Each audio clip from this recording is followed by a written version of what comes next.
అయితే ఫస్ట్ మాట అద్దంకి దయాకర్ తీసుకుందాం. అద్దంకి దయాకర్ మంచి వక్త, బ్రహ్మాండంగా మాట్లాడతాడు. సరే పాకిస్తాన్ ప్రేమికుడే అనుకుందామా, లేకపోతే ఇంకా రకరకాల ఆలోచనలు కలిగినటువంటి వ్యక్తి అనుకుందామా, ఓకే. ఉద్యమంలో కూడా బాగానే బ్రహ్మాండంగా పనిచేసిండు. మాల మహానాడులో కూడా చాలా విస్తృతంగా పనిచేసి ఆ వర్గాల్ని పైకి తీసుకురావడానికి చాలా కృషి చేసిండు, చాలా కష్టపడ్డాడు. సో ఆయన అంటే కొంత అందరికీ అభిమానం ఉండేది. బ్రహ్మాండంగా మాట్లాడతాడని, బ్రహ్మాండంగా పోరాటం చేస్తాడని. అయితే ఇక్కడ తెలంగాణకు సంబంధించినటువంటి ఒక అంశం ఏం మాట్లాడిందంటే, కేసీఆర్కు తెలంగాణ రావడం ఇష్టం లేదు అని చెప్పి అంటా ఉన్నాడు. ఇది చిత్రంగా లేదా కొంత కామెంట్? చిత్రంగా అంటే ఇప్పుడు కామెంట్లు కూడా చూద్దాం మనం, కింద పెట్టిన వాళ్ళవి. అయితే ఆయన ఏమన్నాడు ఫస్ట్ మీరు వినాలి. ఇగో చాలా సీక్రెట్ చెప్తున్నా అని చెప్పిండు. చాలా సీక్రెట్, మీకు ఎవ్వరికి ఐడియా లేదు.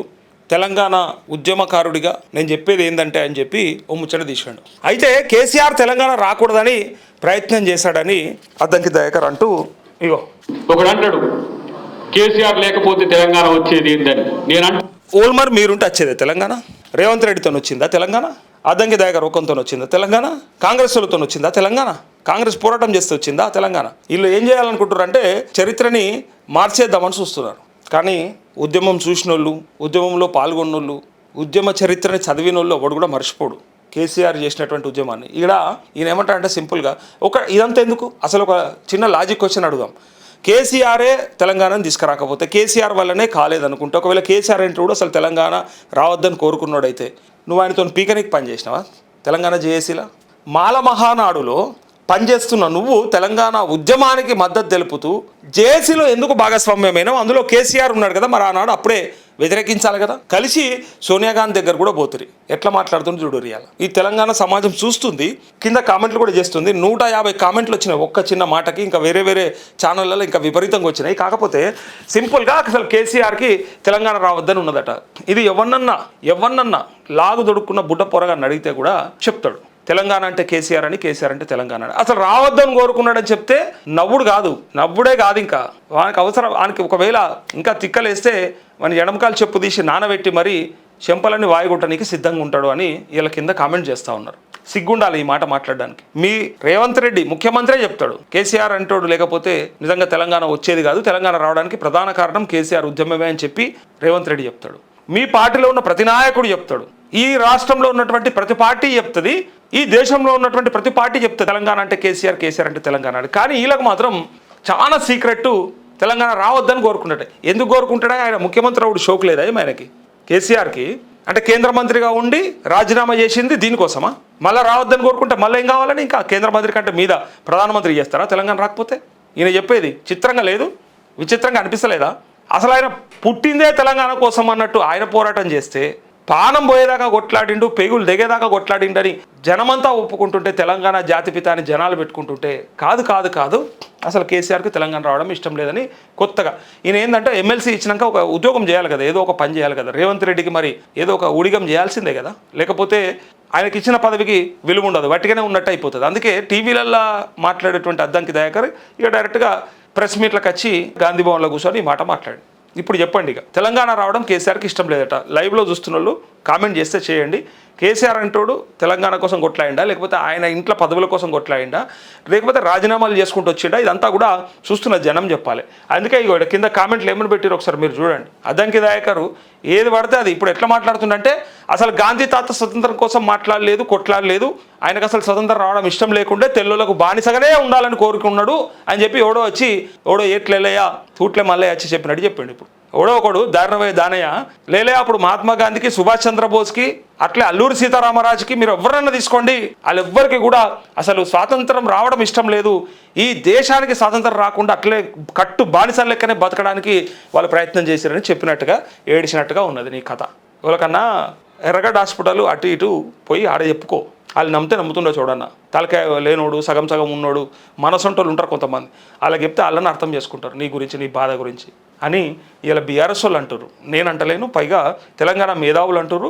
ఒక్క అద్దంకి దయాకర్ అనగానే సరిపోదు కదా, మిగిలిన వాళ్ళందరూ చెప్తారు కదా. కోదండరామ్ని అడిగితే చెప్తారు కదా, ఇలా కోదండరామ్ సార్ని అడిగితే చెప్తారు కదా. ప్రొఫెసర్ జయశంకర్ సార్ బతికిలేడు, ఉంటుంటే ఆయన చెప్పేటోడు. ఇగో కామెంట్సే వినండి, ఇంకేం అవసరం లేదు. తెలంగాణ కోసం కేసీఆర్ ప్రయత్నం చేయలేదు అనేది ఈయన వాదన, రావద్దని కోరుకున్నాడని ఆయన లెక్క. ఇది నిజమా కాదా మీరు లైవ్లో చూస్తున్న వాళ్ళు కామెంట్ చేయండి. ఇంతమంది చూస్తున్నారు కదా, ఎవరన్నా ఒకరు కామెంట్ చేయండి. అయితే ఇక్కడ ఆల్రెడీ ఉన్న కామెంట్స్ నేను డెఫినెట్గా చదువుతా, వినిపిస్తా. చూద్దాం ఎట్లా ఆ కామెంట్ చేసిండు, ఏ ఉద్దేశంతో చేసిండు, తనకు వచ్చినటువంటి ఎమ్మెల్సీ పదవికి ఈ రకంగా న్యాయం చేయాలని డిసైడ్ అయిపోయిందా, ఎవరిని విమర్శించాలనుకుని ఆయన ఎవరిని విమర్శిస్తుండు. నువ్వు కేటీఆర్ని విమర్శించు పర్వాలేదు, ఎందుకంటే ఆయన ఉద్యమంలోకి తర్వాత వచ్చి సరే చొరబడ్డా, వచ్చిండా, నిలబడ్డా, కలబడ్డా, కొట్లాడిండా తర్వాత, కానీ వచ్చిండు కాబట్టి ఆయన్ని విమర్శించు. చూసేటోళ్ళు కూడా పర్వాలేదు కేటీఆర్ని అనుకుంటారు. కవితను విమర్శించు, ఓకే అయ్య పేరు చెప్పుకొని పదవులు అనుభవించిందని చెప్పి అంటే అనుకోవచ్చు. హరీష్ రావు సరే మొదటి నుంచి ఉన్నా కూడా మా వెనుక తిరిగి పదవులు తెచ్చుకున్నా అంటే ఓకే. నువ్వు కేసీఆర్ని అన్నావంటే ఎవడు ఊరుకోడు తెలుసా? ఎందుకు ఊరుకోడంటే ఉద్యమం మొదలుపెట్టింది ఆయన కదా. మలిదశ ఉద్యమం మీ తాత మొదలుపెట్టిండా? 1200 మంది బిడ్డలు చచ్చిపోయేదాకా చూసిందే కాంగ్రెస్ పార్టీ. అప్పటికే బీఆర్ఎస్ అనే ఒక పార్టీ రాజకీయ ప్రక్రియ ద్వారా, అంటే టీఆర్ఎస్గా ఉండే రాజకీయ ప్రక్రియ ద్వారా తెలంగాణ సాధించబడుతుంది తప్ప నార్మల్గా సాధించే పరిస్థితే లేదు, ఉద్యమాల ద్వారా వచ్చే పరిస్థితే లేదని చెప్పి కొట్లాడి మళ్ళీ ఎన్నికలలో మళ్ళీ రాజీనామాలు చేసుకునే ప్రయత్నం చేశారనే విషయాన్ని అందరం చూసినాం. 2001 నుంచి అయితే మనందరికీ కళ్ళు ఉన్నాయి, చెవులు ఉన్నాయి, అవగతం చేసుకోనికి బుర్ర ఉన్నది. ఉద్యమం అంతా చూసినాం. 2001 నుంచి 14 దాకా 13 ఏళ్ళు ఎన్ని కథలు పడ్డారు. చిదంబరం ఒకనాడు స్టేట్మెంట్ ఇచ్చి తెలంగాణ ఏర్పాటుకు మేము సిద్ధమని చెప్పి వెనక్కి తీసుకున్న తరుణంలో మన దగ్గర ఆత్మహత్యలు అయినాయి. ఎరకలేదా? మర్చిపోయినరా? ఎట్లయినాయి ఆత్మహత్యలు? అప్పుడు ఆత్మార్పణలు ఎట్లా చేసుకున్నారు అది మర్చిపోయినారు. ఇగో చూడండి ఒకసారి వీళ్ళు చేసే కామెంట్స్ చూద్దాం ఇక్కడ. ఎందుకంటే తెలంగాణ సమాజం ఏమి కళ్ళు మూసుకొని లేదు. నువ్వు చెప్పిందే, నువ్వు రాసిందే రాత, నేను చెప్పిందే వేదం, నేను చెప్పిన కాబట్టిగా కేసీఆర్కి అసలు తెలంగాణ ఇష్టం లేదని ఎట్లా చెప్తుండంటే ఇక కొన్ని సామెతలు ఉంటాయి. ఇందాక నేను చెప్పిన కదా అట్లాంటివి అన్నట్టు. ఒకసారి ఇంకా బూతులు తిడుతురు కానీ సరే అవును కేసీఆర్ తెలంగాణ రాకుండా ఆపితే రేవంత్ రెడ్డి పోయి గన్ను పెట్టి బెదిరించి తెలంగాణ తెచ్చిండు. ఎస్, ఇది అసలు కామెంట్. చెప్పండి, ఇప్పుడు చెప్పండి. కేసీఆర్ అడ్డం పడ్డాడు, రేవంత్ రెడ్డి పోయి గన్ను పెట్టి మరీ తీసుకొచ్చిండు. ఇప్పుడు చెప్పండి. ఆపిండట. ఈయన మాట్లాడితే వాళ్ళ ఇంట్లోళ్ళన్నా వింటారా అని పర్సనల్ కామెంట్ చూసిరా. అసలు నువ్వు మాట్లాడితే నీ ఇంట్లోళ్ళని వింటారా అని. కేసీఆర్ తెలంగాణ రావద్దని అమరణ నిరాహార దీక్ష చేసిండు. పక్క రాష్ట్రపోడు ఒకటి తెలంగాణ కావాలని 11 రోజులు తిండి మానేసిండు. ఆ విషయాలను ఇప్పుడు ఒక ప్రముఖ చరిత్రకారుడు చెప్తున్నట్టు ఎట్లా కామెంట్ చేసిరు చూసిరా. ప్రముఖ చరిత్రకారుడు ఆయన. తెలంగాణ రావద్దని ఆయన ఆమరణ నిరాహార దీక్ష చేసిండు. పానం పోయేదాకా కొట్లాడడానికి సావు నోట్లో తలకాయ పెట్టి వచ్చిండు ఒక ఆయన, తెలంగాణ రావద్దని. ఇంకొక ఆయన తెలంగాణ కావాలని 11 రోజులు తిండి తినకుంటున్నాడు ఒక ఆయన, పక్క రాష్ట్రం ఆయన అని ప్రముఖ చరిత్రకారుడు చెప్తున్నాడు. అబద్ధం చెప్తే నమ్మేటట్టు ఉండాలి, దెబ్బలు తినేటట్టు కాదు. అయినా పాకిస్తాన్ అంటే ఇష్టపడేవాడికి ఏం తెలుసు అంటూ సరే ఐ లవ్ పాకిస్తాన్ అంటూ ఆయన అన్నటువంటి మాట. ఓయూ యూత్ ఎపిసోడ్ అందరికీ తెలుసు అంటూ ఆనాడు కేసీఆర్ యాజ్ ఇట్ ఈస్గా 1 డే ఫాస్టింగ్ డ్రామా చేద్దాం అనుకుంటే ఓయూ యూత్ సంపుతారని హాస్పిటల్లో గ్లూకోజ్ ఫాస్టింగ్ చేసినట్టు సరే ఏం చేసినా ఫాస్టింగ్ అయితే చేసాడు. నువ్వో నేనో చేయలేదు, చూస్తున్న వాళ్ళు ఎవరు చేయలేరు. చదువుకున్న సన్నాసిలాగా మాట్లాడకు. ఓర్ని అంటే మీరు తెలంగాణ ఇద్దామని డిసైడ్ అయ్యారా? 2002 కంటే ముందే వద్దని పాపం కేసీఆర్ తెలంగాణ రావద్దని 14 ఏళ్ళు ఫైట్ చేసిండు. వా అన్న వా అని బ్రహ్మాండంగా రాసిండు. చూడు ఓర్ని అంటే మీరు తెలంగాణ ఇద్దామని డిసైడ్ అయ్యింది 2002కే, కానీ కేసీఆర్ తిన్నదనగా కష్టపడి 14 ఏళ్ళు ఉద్యమం చేసిండని ఈ కామెంటు. ఏం దీక్ష చేస్తే తెలంగాణ తెచ్చినావు అద్దంకి బాయ్? ఇలాంటి మాటలు మాట్లాడే ముందు ముఖం అద్దంలో చూసుకొని రావాలి. అన్న అంత నిమ్మలమైనా ఒకసారి హైదరాబాద్ హాస్పిటల్లో చూపించుకోరాదే, కొద్దిగా నయమయ్యే ఛాన్స్ ఉంటుంది. తుంగతుర్తిలో ఎందుకు, కొంచెం అవకాశం ఉంటే హైదరాబాద్లో దవాఖాన మంచి దవాఖానలు ఉన్నాయి, చూపించుకోరాదే జరా అంటూ ఇంకా రకరకాల రేవంత్ రెడ్డి గారు ఇంకా అద్దంకి దయాకర్ గారు ఇద్దరే వెళ్ళి ఛాతి చూపించి దమ్ముంటే ఇక్కడ కాల్చండి, మమ్మల్ని కాల్ చంపండి అని, తెలంగాణ ఇవ్వండి అని చెప్తేనే తెలంగాణ వచ్చింది, అంతే కదా అద్దంకి దయాకర్ గారు అంటూ ఇంకా నోటికి ఏదొస్తుంది మాట్లాడడం కాదు, తెలంగాణ మేధోలు ముఖ్యంగా తెలంగాణ ప్రజలు చూస్తున్నారనే విషయాన్ని తెలుసుకొని మాట్లాడు. కళ్ళు కనిపించని అద్దాలు ఏమైనా పెట్టుకుంటే ముందు అద్దంతో ఉన్నా కాస్తో కూస్తో మర్యాద పోగొట్టుకోకంటూ ఆయన అన్నటువంటి మాటనే జాలిగా నేనంటున్న కేసీఆర్ ను వెంట్రుక కూడా వీగలేదు.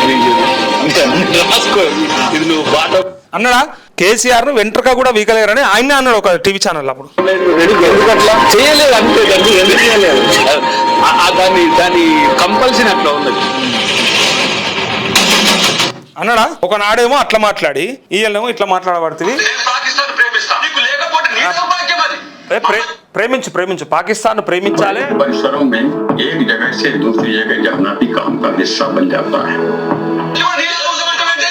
కడుపుకు అన్నం తింటున్నావా ఎమ్మెల్సీ ఎట్లయినవా అని చెప్పి రకరకాల కామెంట్లతోని నిజంగా తుంగతుర్తి ప్రజల విజ్ఞులు ఈయన అసలు స్వరూపాన్ని ముందే పసిగట్టి అసెంబ్లీ గేట్ను కూడా తాకనీయలేదు. అందుకోసానికే ఆయనను గెలవనీయలేదు అని చెప్పడానికి ఈ కామెంట్లన్నీ కూడా తుంగతుర్తిలో గెలిచి ఉంటే ఇగో ఇట్లాంటి తెలివి తక్కువ మాటలే మాట్లాడేటోడు. అందుకే ప్రజలు చాలా విఘ్నులు. తుంగతుర్తిలో మందుల సామాన్లు గెలిపించి నేను కథం పట్టించేసారు. అంటే ఇంతకుముందు మొన్న పోటీ చేయలేదు, అందుకే ఎమ్మెల్సీ వచ్చింది. కానీ అంతకుముందు మొన్న టికెట్ త్యాగం చేసాడు కాబట్టి, అంతకంటే ముందు పోటీ చేస్తే ఓడిపోయాడు కాబట్టి ఆ ఓటమికి కారణమే ఈయన ఇంత తెలివైనోడు అని చెప్పి కామెంట్లు చేస్తా ఉన్నాను. చూసారు కదా, తెలంగాణ రావడం ఇష్టం లేదంట కేసీఆర్కి. ఇది ఆయన రాసి పెట్టురు మరి ఎక్కడన్నా ఓ శిలాఫలకం మీద బోర్డు పెట్టి అసలు తెలంగాణ రావడం కేసీఆర్కి ఇష్టం లేదు, మేమే కష్టపడి తెలంగాణ రావడం కోసం ఆనాడు మేము తిండి మానేసి విపరీతంగా రేవంత్ రెడ్డి నేను తుపాకులు పట్టుకొని ఎదురెడ్లు ఇట్లా బెదిరించి మరి లేకపోతే కాల్పించుకొని మరి తీసుకొచ్చినామని చెప్పి చెప్తే మేము